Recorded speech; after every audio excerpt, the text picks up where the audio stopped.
আজ দুপুরে রান্না করেছি গরুর কলিজা ভুনা। আজ আর বেশি কথা বলবো না, তো চলেন দেখে নেওয়া যাক কিভাবে আমি এই রেসিপিটা বানালাম। আসসালামু আলাইকুম এভরিওয়ান, আশা করি সবাই ভালো আছেন। গরুর এই কলিজা ভুনার রেসিপিটাই আজকে আমি আপনাদের সাথে শেয়ার করব। প্রথমেই আমি গরুর কলিজাটা রান্না করার জন্য গ্যাসের উপরে নিয়ে নিয়েছি একটি ননস্টিকের হাঁড়ি আর দিয়ে দিয়েছি পরিমাণ মতো তেল। তারপর আমার তেলটা গরম হয়ে আসলে আমি 2টা শুকনো মরিচের দানা বার করে গরম তেলে দিয়ে দিব।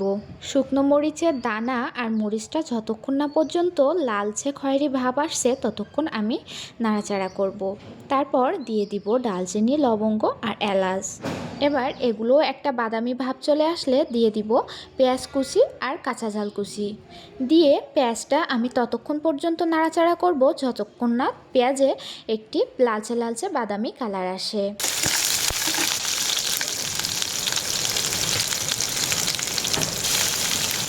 পেঁয়াজটা একটু ফ্রাই হলে দিয়ে দিব 1 চামচ রসুন বাটা আর 1 চামচ আদা বাটা। দিয়ে সুন্দর মতো আমি পেঁয়াজ, রসুন, আদা আর ঝাল একসাথে সুন্দর মতো কষিয়ে নিব আর দিয়ে দিব একটুখানি পানি। তারপর মশলাগুলো একটুখানি নেড়ে চেড়ে দিয়ে দিব 1 চামচ হলুদ গুঁড়া, 1 চামচ মরিচের গুঁড়া, 1 চামচ লবণ আর 1 চামচ জিরার গুঁড়া।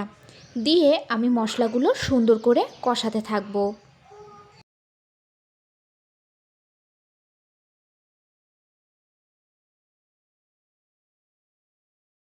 আমার মশলাগুলো সুন্দর করে কষানো হয়ে গেলে আমি দিয়ে দিব গরুর কলিজা।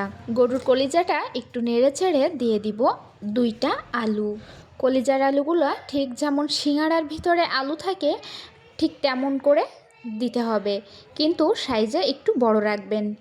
তারপর আমি আলুগুলো দিয়ে কলিজাটা সুন্দর করে নেড়ে চেড়ে একটুখানি পানি দিয়ে ঢাকনা দিয়ে দিব।